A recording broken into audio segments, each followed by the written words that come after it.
of our leaders to prevent young people from coming together and uniting.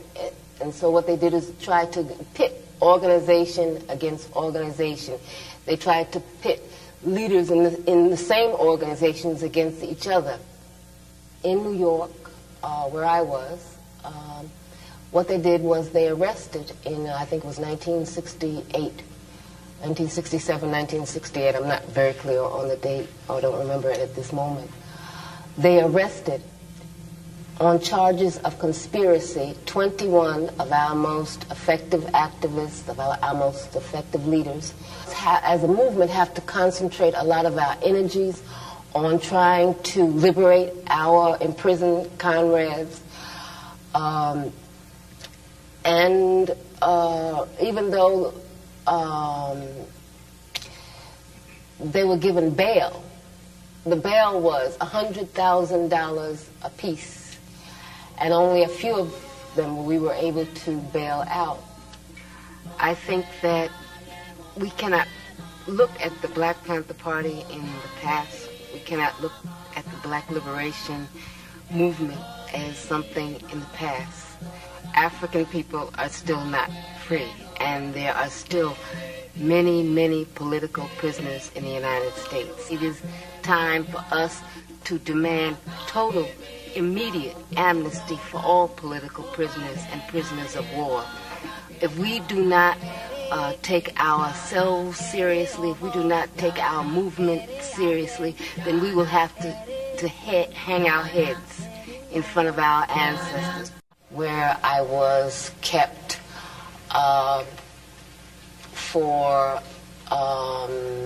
in a room, isolated for something like 4 or 5 days. I was beaten, tortured.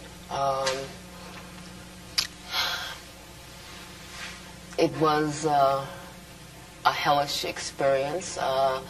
No one was permitted to see me. My aunt, who is also my lawyer, Evelyn Williams, had to get a court order for her and my mother and my sister to come and see me. I was in prison altogether 6.5 years. I spent more than 2.5 years in solitary confinement. Much of that was in men's prisons. In other words, I was the only woman. Even though they say that there are no political prisoners in the United States, I was kept in solitary confinement, kept in men's prisons because of my political beliefs. So you figure that one out. What it was prison. Prison was hell. It was a new kind of plantation. I feel like a maroon woman. I feel like an escaped slave, because what I saw in the United States in those prisons was slavery. It was black people with chains in cells. It was just poor people, just stepped on and smashed. I'll never forget what I saw. I'll never forget what I've lived through. I'll never forget what my people have lived through. We started to, to feel tender toward each other. We started to feel an attraction, to feel like human beings again, I guess is the word for it. And the subject of sex came up, and we thought about it, and we talked about it. And it was really heavy. It was a heavy, heavy thing because, I didn't know how to feel. Because so much that was around us was like slavery. It was like very clear they were out to wipe us out. And it was real. It wasn't any fantasy, wasn't any joke. They were out to take our heads.